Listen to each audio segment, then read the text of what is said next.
सभी विद्यार्थियों को मेरा नमस्कार। तो देखिए बालकों, जिस बात का हमको बहुत ही बेसब्री से इंतजार था कि माध्यमिक शिक्षा बोर्ड अपनी तरफ से मॉडल टेस्ट पेपर कब जारी करेगा और हम उसके अनुसार किस प्रकार तैयारी करेंगे, वो सारी बातों को ध्यान में रखते हुए माध्यमिक शिक्षा बोर्ड ने अपना मॉडल टेस्ट पेपर जारी कर दिया है। तो आज हम कक्षा 10वीं की जो हिंदी विषय है उसके मॉडल टेस्ट पेपर में किस प्रकार का प्रश्न आएगा, क्या क्या बातें पूछेंगी, कौन से क्रम पर कौन सा प्रश्न पूछा जाएगा तथा वह कितने नंबर का रहेगा, उसका उत्तर हमको किस प्रकार लिखना है और कितना लिखना है, ये सारी बातें इस भाग में हम चर्चा करने जा रहे हैं। इसलिए बने रहिए अंत तक, बहुत ही महत्वपूर्ण जानकारी इस भाग में मैं देने वाला हूँ। तो देखिए बालकों, हमने पहले जो पाठ्यक्रम आया था जो कि माध्यमिक शिक्षा बोर्ड ने जारी किया था, उस पाठ्यक्रम में हमने ये देखा था कि कौन से पाठ हटे हैं और कौन से पाठ रखे गए हैं, वो सारी जानकारी हमने उसमें प्राप्त कर ली। फिर भी कोई दिक्कत है तो डिस्क्रिप्शन में उसका भी लिंक मैं दे दूंगा, उसको भी आप देख सकते हैं।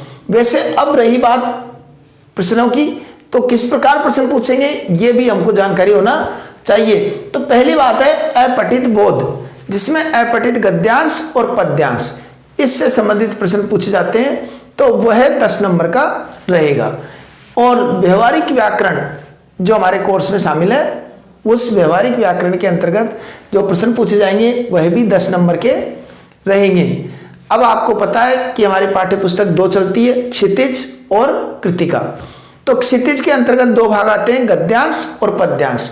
तो गद्यांश भाग के जो प्रश्नोत्तर या जो पूछेंगे वो पूछी जाएगी 19 नंबर की, तथा इसी प्रकार पद्यांश भाग की भी 19 नंबर की ही पूछी जाएगी। और इसके अलावा जो दूसरी पुस्तक है कृतिका, उस पुस्तक में से हमारे 10 अंक के प्रश्न पूछे जाएंगे। निबंध है 4 नंबर का आएगा और इसके साथ साथ पत्र है, यह भी 4 नंबर का आने वाला है। और विज्ञापन, एक नया शब्द जोड़ा है इसमें, विज्ञापन, यह विज्ञापन भी 4 अंक का आएगा। अब किस नंबर पर आएगा, कहां पर आएगा, वस्तुनिष्ठ आएगा, अति लघुत्रात्मक आएगा, ये सब बातें अब हम एक एक प्रश्न के अनुसार समझेंगे। तो देखिए पहला प्रश्न बोर्ड में जो आएगा वह आएगा अपठित गद्यांश का, जिसके अंतर्गत हमको एक गद्यांश दे दिया जाएगा। उस गद्यांश में से कुछ प्रश्न पूछे जाएंगे। अब देखिए इस बार क्या सुविधा दे दी, गद्यांश में से प्रश्न तो पहले पूछते थे अपठित में से, लेकिन इस बार जो प्रश्न पूछे जाएंगे वह विकल्प के साथ पूछे जाएंगे, अर्थात वस्तुनिष्ठ प्रश्न। वस्तुनिष्ठ प्रश्न किसे बोलते हैं, अवैध वाले प्रश्न। अगर आपसे शीर्षक पूछ रहे हैं तो 4 अवैध भी आपको मिलेंगे, तो आपको उसमें चयन करने में सुविधा हो जाएगी। इस तरह का विकल्प इस बार बोर्ड ने पहली बार किया है, ठीक है। इसी प्रकार पद्यांश भाग से भी 5 प्रश्न पूछे जाएंगे, वो भी वस्तुनिष्ठ रहेंगे, अर्थात अवैध वाले ही रहेंगे। कुल मिलाकर के पहले प्रश्न में, जो ये पहला प्रश्न है, इस पहले प्रश्न में कुल 12 प्रश्न पूछे जाएंगे। 12 में से 2 तो गद्यांश और पद्यांश के कुल मिलाकर 10 प्रश्न, और इसके अलावा 2 प्रश्न अवैध वाले कृतिका पुस्तक से पूछ लिए जाएंगे। जो भी सामान्य जानकारी के जो कृतिका पुस्तक है उसके अंतर्गत 2 अंक के प्रश्न पूछ लिए जाएंगे, ठीक है। यह तो बात रही प्रश्न नंबर 1 की। अब दूसरा प्रश्न देखो, रिक्त स्थान की पूर्ति कीजिए। इस प्रकार का प्रश्न भी इस बार परीक्षा में आने वाला है। अब इन रिक्त स्थानों में क्या करना है, कुल 6 प्रश्न पूछे जाएंगे और प्रत्येक प्रश्न 1 अंक का रहेगा। कुछ भी रिक्त स्थान दे दिया कि किसी व्यक्ति, जाति, नाम इत्यादि के बोध कराने वाले शब्दों को कहते हैं, इस तरह रिक्त स्थान दे दिया, तो केवल हमको संज्ञा भरना है, इस तरह के। तो ये व्याकरण के प्रश्न रहेंगे, पूरे के पूरे रिक्त स्थान के जो प्रश्न है वो व्याकरण के प्रश्न रहेंगे। इस तरीके से हमको व्याकरण की परिभाषा, उसके उदाहरण, मुहावरे, लोकोक्ति, जो भी प्रश्न होते हैं वो सब इसके अंतर्गत हमको ध्यान रखने हैं, ठीक है। अब आती है बात अति लघुत्रात्मक। अति लघुत्रात्मक का मतलब है 1 शब्द, 2 शब्द या 1 पंक्ति के आसपास उत्तर। तो उसके अंतर्गत हमको कुल 12 प्रश्न पूछे जाएंगे। इसमें भी कुल कितने प्रश्न पूछे जाएंगे, 12 है। अब 12 का क्रम क्या रहेगा कि जो 12 तीसरे का जो पहला प्रश्न आएगा वो संधि से संबंधित रहेगा। इसी प्रकार दूसरा प्रश्न जो आएगा वो समास का रहेगा, जिसमें कोई सा भी पूछ लेते हैं पूछ सकते हैं कि जिसमें दोनों पद प्रधान होते हो उस समास कौन सा समास कहलाता है, या इसका संधि विच्छेद क्या होगा, कोई शब्द दे दिया विद्यालय का संधि विच्छेद क्या होगा, उस प्रकार का एक प्रश्न हो गया। तो ये प्रश्न हमको खुद को भरने हैं, ये अवय शब्द वाले नहीं रहेंगे, ये हमको एक शब्द या एक पंक्ति में उत्तर देने हैं। चौथे नंबर का प्रश्न, जो तीसरा नंबर प्रश्न आएगा वह रहेगा मुहावरे का। कोई भी मुहावरा दे दिया, उसका अर्थ हमसे पूछ लिया। इसी प्रकार चौथे नंबर पर लोकोक्ति पूछ लेंगे। मुहावरे लोकोक्तियों से संबंधित जो प्रश्न आएंगे वो तीसरे और चौथे नंबर पर आएंगे। अब 5, 6 और 7 कितने प्रश्न हो गए, कुल 3। सभी प्रश्न एक एक नंबर के हैं, 12 गुना 1 हो गए, अर्थात सभी प्रश्न 1 अंक के हैं। तो 5, 6, 7 ये गद्यांश भाग से संबंधित प्रश्न पूछे जाएंगे। 5वां, 6वां और 7वां प्रश्न क्या है, ये क्षितिज पुस्तक है, उसके गद्यांश भाग है, उसमें से प्रश्न पूछे जाएंगे। इसी प्रकार 8वां, 9वां और 10वां ये प्रश्न किससे पूछे जाएंगे, पुस्तक तो वही रहेगी क्षितिज, लेकिन भाग जो है पद्यांश हो जाएगा। पद्यांश मतलब कविता वाला भाग, जिसमें हमने पढ़ा था अट नहीं रही है, कन्यादान, या जो है उत्साह, आत्मकथ्य, सूरदास जी के पाठ, तुलसीदास जी के, उन समझ से संबंधित प्रश्न पूछे जाएंगे। और 11वें नंबर पर और 12वें नंबर पर कृति का जो पुस्तक चलती है उसमें से छोटे छोटे 2 प्रश्न पूछे जाएंगे। ठीक है, यहां तक हमने प्रश्न 3 तक की बातें कर ली। अब आते हैं चौथे प्रश्न पर। अब चौथे के बाद में, चौथे के अंदर मतलब चतुर्थ प्रश्न के बाद में सारे प्रश्नों के नंबर से ही चलेंगे, उनके कोई भाग नहीं रहेंगे। तो ये जो चौथा प्रश्न से लेकर के और कुल 11 प्रश्नों तक, 4 से लेकर कुल 11 यहां तक के जो प्रश्न है, ये सभी प्रश्न 2-2 अंक के रहने वाले हैं। 2-2 अंक के रहते हैं, तो अर्थात लघुत्तरात्मक प्रश्न, जिनका उत्तर हमको लगभग 30 से 40 शब्दों के बीच में देना होगा। 30 से 40 शब्दों के मध्य देना है, किसके, 4 से लेकर 11 तक के उत्तर। तो चौथा, 5वां और 6वां प्रश्न जो आएगा वो रहेगा गद्यांश भाग से। क्षितिज पाठ का जो पुस्तक है उसके जो पाठ है गद्यांश भाग, जिसके अंतर्गत हमने लखनवी अंदाज या फिर जो पाठ है शुरुआत की, वो सब पाठ इसके अंतर्गत आएंगे।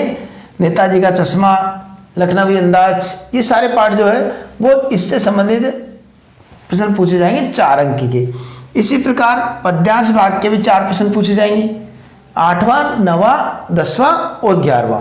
ये पद्यांश भाग के जो क्षितिज पुस्तक है, ये दोनों ही भाग, गद्यांश और पद्यांश किस पुस्तक में आता है, क्षितिज में, इसमें से ये पूछे जाएंगे। ठीक है, अब इसके बाद में कृतिका, इसमें से भी पूछेंगे, इसमें से पूछेंगे 12वां, 13वां और 14वां पाठ। कुल कितने पाठ हो गए, मतलब 12वां, 13वां और 14वां ये प्रश्न है वो किससे पूछे जाएंगे, कृतिका से, जिसमें माता का अंचल हो सकता है, साना साना हाथी जोड़ हो सकता है, और या फिर जोड़ पंचम की नाक, वो इससे पूछ ले जाएंगे। ठीक है, अब आता है 15वां प्रश्न। 15वां प्रश्न में आपको लेखक परिचय देना है। 3 अंक का प्रश्न है, लगभग 50-60 शब्दों की सीमा रहेगी। तो 60 शब्दों के अंतर्गत हमको लेखक का परिचय देना है। लेखक कौन होता है, जो गद्यांश भाग के संबंधित रामवृक्ष बेनीपुरी, ये इस तरह के लेखक जो है वो इसमें लेखक परिचय में देना है। कवि परिचय में जो कविता लिखने वाले कवि हैं उनको कवि बोल देते हैं, तो उनका भी परिचय पूछा जाएगा 16 में। इसमें यह और है, विकल्प रहेगा अथवा में और आएंगे।